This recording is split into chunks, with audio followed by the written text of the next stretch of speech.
Hi everyone, welcome to Rev Nitro. Today with us we have the newly launched Tata Curve and it looks stunning in this beautiful red color.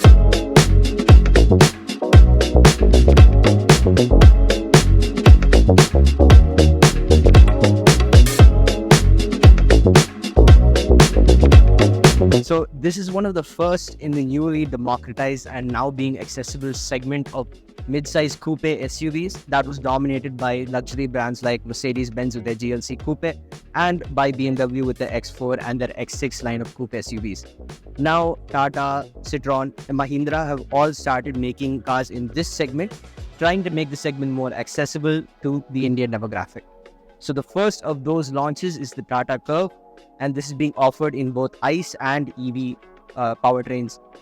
So for the Tata Curve, it's being offered in 3 powertrains, 2 petrol and 1 diesel. And in the electric, we're getting 2 battery variants. So the design is this very sharp, aggressive, as well as being slightly flowy kind of design. So we have these squared off wheel arches over here, which give it that sort of muscular SUV look. And we have diamond cat alloys with all of these sort of aerodynamic paneling. So we have air vents here for air to hit the brake rotors and cool them down as well. We have folding ORVMs, all of this done in piano black with LED indicators that are integrated, along with a 360-degree camera. So that's one on this side, one on the other mirror, as well as one on the front and one on the rear as well. Moving to the sides as well, we can see that these are flush door handles. So these are to improve the aerodynamics, and this is a first for Tata in this segment and in their lineup of cars as well. Now, the overall design language of the car does fit in with their older models like the Punch, the Nexon, and this design is very derivative of the Nexon. So moving to the rear, we can see that we've got this sort of dual spoiler here and this integrated LED tail bar, just like we saw in the front with that integrated LED headlamp, another 360-degree camera, and we have a first in this segment, which is a power tailgate. This tailgate also gets gesture control. So this is about 500 liters of boot space, and you've got a stepney as well as 2 more JBL subwoofers in the back here. It's quite a spacious boot. It's quite long as well. We do have 60-40 folding seats. So if you're taking something extremely long like a bed, maybe some curtain rods or something, you can definitely lower the seats and have them stretched throughout. The wheelbase of this car is somewhere around the 2,860 millimeter mark. So this does fall squarely under sub 3 meters. You can see most of this is done in piano black. There's a lot of piano black all over this car. We've got 2 rear parking assist sensors over here. So moving on to the other side. So a lot more piano black with the squared off wheel arches. There's a slight bit of chrome that everyone loves nowadays. So if you look on the ORVMs right here, so that is your blind spot monitor assist. So now let's look at the inside of the car. Moving inside the car, this cabin looks wonderful. It is very derivative of the Nexon's design. So there's a lot of different finishes. A lot of us have seen some of the videos of Tata's CMF Design Center, where they've gone through extensive testing on the fit, finish and materials of this vehicle. So we see a lot of leather. There is this sort of carbon fiber like pattern over here and some good quality hard plastics as well. The steering wheel is done up in this two-tone leather finish, and I personally think it looks great. Now, they are calling this steering wheel a digital steering wheel, but the only thing digital about it is the Tata logo that lights up in the center. A lot of the cabin does look it's not super minimal, but it is minimal to some extent. There's a large 12.3-inch infotainment display along with a 10-inch digital instrument cluster. So all of that displays your speedometer, your tachometer and all that. Here you get wireless Android Auto and Apple CarPlay along with your navigation, your voice assistant. We got a panoramic sunroof over here, as well as in this, the car that we are sitting in currently is the 1.5 C-Rail diesel with a 6-speed manual. There's this drive mode selector over here with 3 drive modes.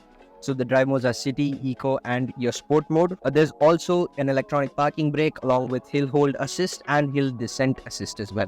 We've got fully adjustable ORVMs on both sides, as well as 3 levels of cooling ventilated seats, along with a 6-way adjustable driver seat as well. So moving on to the steering controls, we have cruise control, there's your lane keep assist, which is part of those ADAS features as well. You've got full volume rockers for your volume controls, as well as calling and through Bluetooth hands-free calling. The cabin overall does feel nice. It isn't as premium as some of the other competitors might feel, such as the Seltos and maybe even the Creta, but it does feel good. This cabin also does feature automatic climate control. There's a 9-speaker sound system by JBL, and this infotainment has been done completely by Harman Kardon. There's also wireless charging as well. In terms of safety, this is a B NCAP, so that's Bharat NCAP 5-star safety rated car. The 6 airbags are standard on this car as well. The safety features also play into the ADAS. So there's things like your lane keep assist as well as emergency braking and all that will sort of help in safety. So in terms of headroom and space in the driver's cockpit, it does feel nice. These seats do hold you pretty well, and there's quite a lot of headroom for me. I am a 5'7", 5'8" foot individual, so there's quite a lot of headroom for me at the top. Under thigh support in the front is nice. So it's a pretty comfortable driving experience, but we'll have to see that for the full review. Let us know if you want that review down in the comments. So now moving to the back, there's a lot more legroom than would be expected. It's pretty good. The under thigh support is also adequate as well. Now there is no ventilated seats for the back, but you do get AC controls over here as well as USB A and C type ports here. Both of them are not fast charging though. The headroom is okay. It's not that great because of panoramic sunroof, where there is this little bump where that the sunroof has to fold inside.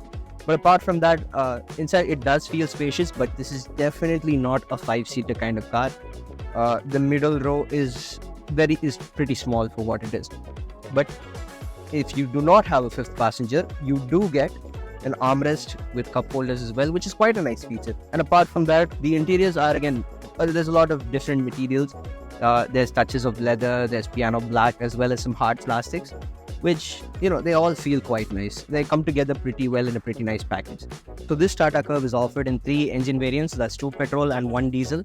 One is the 1.2-litre turbocharged Revotron engine that we saw debut on the Altroz Racer and on the Nexon as well.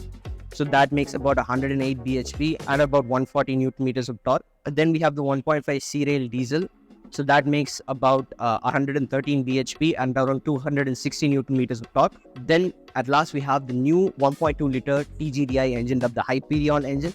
So that we saw unveiled at the India Auto Show in 2023, and that is debuting on this new Tata Curvv. So that is making around 125 horsepower and about 225 Newton meters of torque. So that's about a 5 to 7 horsepower increase over the old engine and about 55 Newton meters of torque of an increase.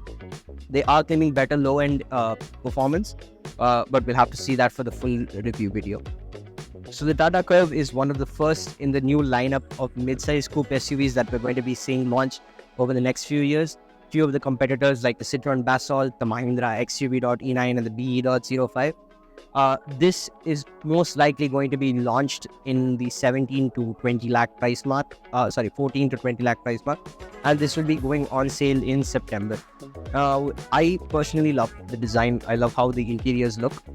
The exterior it might take some getting used to, but it is very derivative of the Nexon and fits quite well in the lineup of cars between the Safari and the Nexon as well. So if you guys like the video, do like it, do comment down below what you guys would like to see next. We're always looking for a good discussion in the comments, and for more technical content, follow Rev Nitro Connect.